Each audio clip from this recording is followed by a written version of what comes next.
¿sí? Entonces, todo sistema tiene esta característica. Por ejemplo, la entropía. ¿Qué es esto de la entropía? Yo en simples palabras le digo que la entropía es esa tendencia que tienen los sistemas al caos, ¿sí? A la destrucción, ¿sí? A consumirse, a desgastarse, a morir, ¿sí? Por supuesto, en la diapositiva tienen ustedes la definición más teórica, ¿sí? Yo les doy una definición como para que más o menos les ayude a entender esto de la entropía. Para entender mejor vamos a ver un ejemplo de entropía. Por ejemplo, supongamos que nuestro sistema es una empresa, ¿sí? Entonces, nosotros sabemos que con el paso del tiempo se empieza a notar algo extraño en la empresa, ¿sí? Sus empleados han reducido su desempeño, ¿sí? Y esto empieza a provocar otros daños en la empresa. Esto provoca distintas fallas en las distintas áreas de trabajo, ¿sí? Entonces vemos que la entropía va creciendo, ¿sí? Entonces va empezando a destruirse este sistema empresa, ¿sí? Entonces para ello surge otra característica propia de los sistemas, la negentropía. La negentropía yo la voy a definir así en simples palabras, como la contrarrecíproca, podríamos decir, como que lo contrario, ¿sí? A la entropía. Si la entropía era esa tendencia al caos, la negentropía viene a reducir ese caos, ¿sí? Es un mecanismo que viene a reducir el caos que produce generalmente un sistema, ¿sí? O que tiene todo sistema, ¿sí? Por ejemplo, teniendo en cuenta el ejemplo anterior donde los empleados bajaron el desempeño de su trabajo, entonces la empresa puede decidir dar un incentivo, ya sea económico o formativo al personal, con el fin de motivarlos, ¿sí? Para optimizar su trabajo, ¿sí? Entonces vemos ahí un ejemplo de negentropía. Entonces, como que esto empieza a retrasar el caos en una empresa, ¿sí? En un sistema, ¿sí? Bien, pasemos a la sinergia. La sinergia es un concepto muy conocido, ¿sí? En pocas palabras, la sinergia trata sobre el trabajo en equipo. Siempre recordar que si un equipo empieza a trabajar cada uno por su parte y no hay interacción, difícilmente pueda obtener resultados mayores, ¿sí? Entonces, necesariamente, si se trabajan de forma conjunta, logran mejores resultados y, y pueden cumplir todos los objetivos que se proponen, ¿sí? Entonces, o la mayoría, ¿sí? Por supuesto, en su defecto. Veamos un ejemplo de trabajo en equipo. Por ejemplo, el sistema reloj, ¿sí?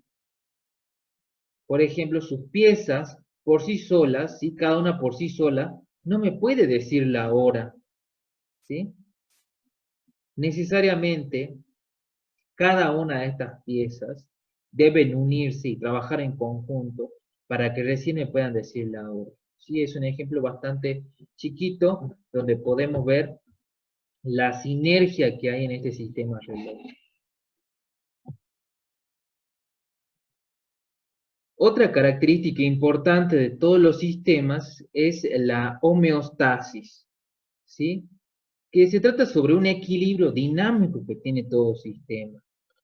Todo sistema se va a autorregular, se va a autocontrolar, ¿sí? Y se controla justamente para tener ciertas variables dentro de ciertos límites deseados, ¿sí? Veamos un ejemplo. Con el ejemplo yo sé que se entiende mejor. Por ejemplo, una empresa comienza a tener un crecimiento, ¿sí? Tanto en ventas como también estructuralmente, ¿sí? Empieza a crecer la empresa. Entonces, con este crecimiento viene acompañado entonces también que la cantidad de trabajadores con la que cuenta también debe crecer. Entonces, ahí vemos nosotros la homeostasis, ¿sí?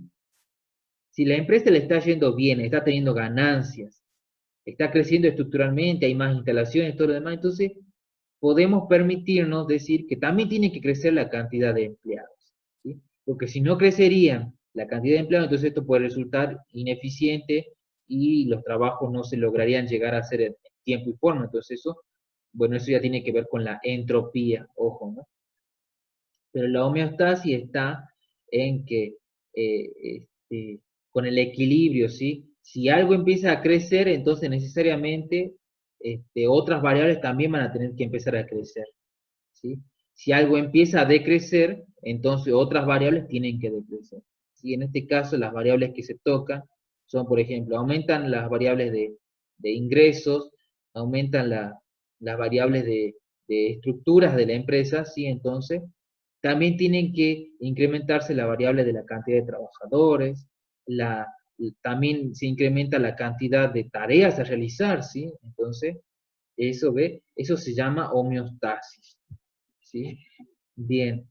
Otra característica importante de los sistemas es la teleología, ¿sí? Que se refiere a todo objetivo u orientación que cualquier sistema abierto tiene con respecto a sus procesos, ¿sí? Es como la finalidad que tiene el hecho de existir ese sistema, ¿sí? La teleología también es un concepto filosófico, ¿sí? Si ustedes investigan, tiene mucho que ver también con la filosofía, ¿sí? Este, en el que se dice que las personas, los objetos tienen una finalidad, existen por algo, no solamente estamos por causa y efecto, ¿sí? Estamos solo porque estamos, ¿sí? Entonces esto también es un concepto filosófico y también se lo aplica a los sistemas. Entonces, por ejemplo, el fin de la semilla es convertirse en árbol, ¿sí? Y el fin del árbol, por ejemplo, es contrarrestar la contaminación ambiental, por ejemplo, ¿sí? Entonces hay ciertos objetivos o fines, ¿sí? Que forman parte de los procesos que hace cada uno de ellos, ¿sí? Y que lo podemos identificar en todo sistema, ¿sí? Por ejemplo, el fin de un niño, de un pequeño, es ser un hombre. Y a su vez el fin de un hombre es el de poder amar, por ejemplo, ¿sí? Entonces, vamos viendo que existen ciertos fines, ¿sí? De esto se trata la teleología, ¿sí? También un concepto que se aplica a los sistemas. Bien, otro concepto que también tenemos que tener en cuenta es la equifinalidad, ¿sí? Nosotros habíamos hablado que los sistemas tienen ciertas variables, ¿sí? Entonces, es justamente esa capacidad que tiene un sistema para conseguir por distintos caminos los mismos resultados a los cuales se había propuesto obtener, ¿sí? En un comienzo. Entonces, por ejemplo, si una empresa desea tener más ganancias, entonces tiene muchas opciones. Por ejemplo, reducir los costos de producción, aumentar los márgenes de ganancia o aumentar las ventas, ¿sí? Entre otros caminos, ¿sí? Entonces de eso se trata justamente la equifinalidad, ¿sí? Muchas gracias, que estén bien.